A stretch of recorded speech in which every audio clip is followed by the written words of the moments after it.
Hey guys, welcome back. Thanks for joining me today. My name is Chris, and today I'm going to give you a glimpse inside on what's going on around here in the shop. A couple of different kind of quirky things about me, and also something that's been kind of weighing near and dear to my heart. Please join me.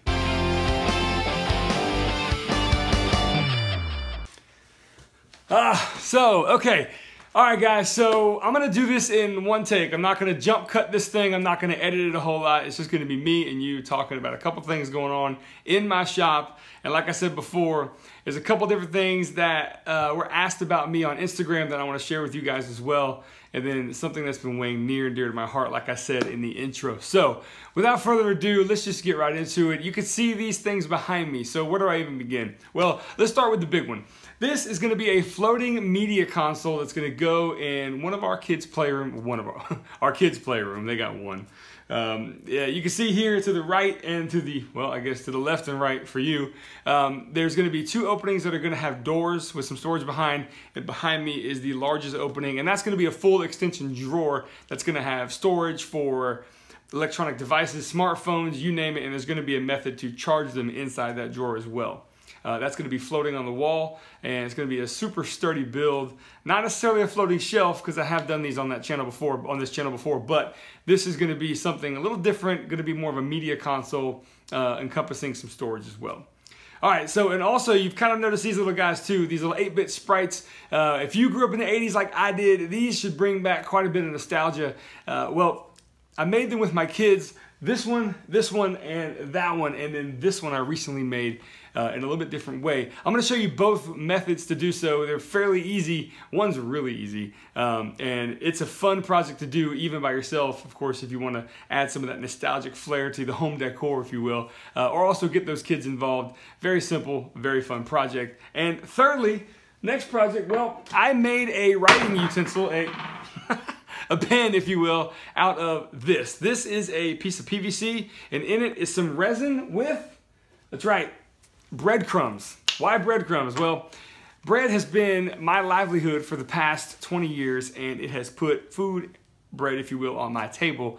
Yeah, I run a bakery for a local supermarket and decided, actually, this has taken months because I've tried many methods with epoxy resin, with breads and seeds and different things, and I finally got one that works.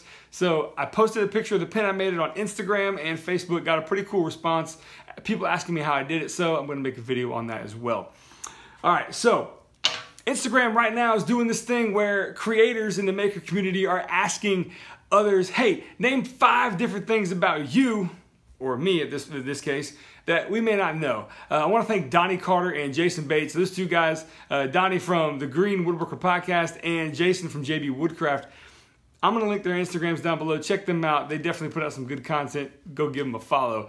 The question was asked, name 5 things about, or list 5 things about me that people might not know. Well, one is, you may know this, but I'm married to a beautiful woman named Madison, who is a wonderful mother to our 3 children, and I couldn't be more thankful for the circle of family that I have in my life, and they are everything to me, and they are absolutely the apple of all of my eyes. It's amazing. So, secondly is that, well, what was the second one? The second one is that I've been a drummer since I've been 12 years old, and it's kind of, I find that music and making things, they kind of go hand in hand. If you look at this maker community, I don't know, it seems like about 70% of the people in this community at least play a musical instrument.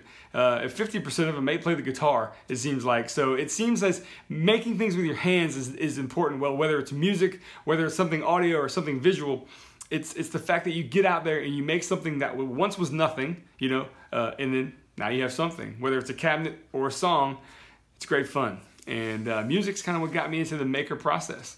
Thirdly, is that when I was growing up, I became kind of infatuated with the sport of golf. Reason being was in my early career, I would work early hours, 4 to 1, 4 to 2, very early as a baker, if you will.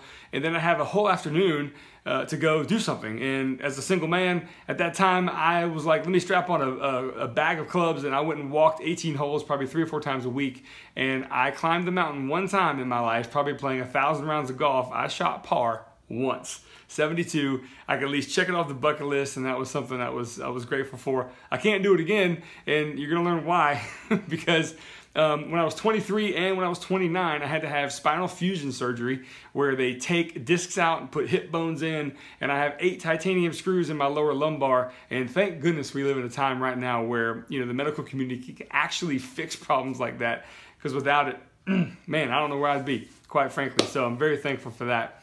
And the other thing you may not realize about me is that, well, what the heck was it, man? Screws in the back. Sorry. Screws in the back. My family, of course. The fact that I've been a drummer. And I've shot around a golf that was par. And there was something else. What the hell was it? Okay, so I lied. One edit, because I can remember what that 5th thing was, and that is as handy as I am in the house and fixing things with my hands, I have not once, or twice, but not once, have I changed the oil in a car. I'm not proud of it, and I'm kind of ashamed to say it, that I've gotten well into my 30s and I still haven't ever changed the oil in a car. I've typically let those quick service places just take care of it, and yeah, so there you go. All right, so enough about me. Something that's been weighing near and dear to my heart this holiday season is how thankful I am, not only for the wonderful family that I have, but the wonderful community that you guys are. This community has welcomed me at A Glimpse Inside with open arms, and I can't thank you enough. One of the coolest things that's happened so far is that Donny has reached out to me and interviewed me for his Green Woodworker podcast, and it was an incredible interview. At least in my eyes, it was. It was fun. We had a great talk about life and how things in the maker community are and making things with our hands. It was a great talk. I'm going to link that down below as well. If you haven't checked that out, go check out that episode, and I think you'll really enjoy that one as well. You guys in this community, y'all are absolutely amazing. I can't thank you enough. I hope you guys have a wonderful holiday season this year and many more years to come. Whether you're spending time with 45 or 50 family members or just hanging out camping with your dog, whatever you're doing, just give thanks for where you are and try to see the positivity in life, man. Because things can be a lot worse than they are. And if you're dealing with something right now, I hope whatever you're dealing with, I hope it passes soon, guys. I really do. And surround yourself with people that make you better. Surround yourself with people that inspire you. And again, you guys rock. Thank you so much for watching on this one. Let's get back in the shop and get these projects done. I really appreciate it. Guys, thanks again. My name is Chris. This has been A Glimpse Inside, and we'll see you next time.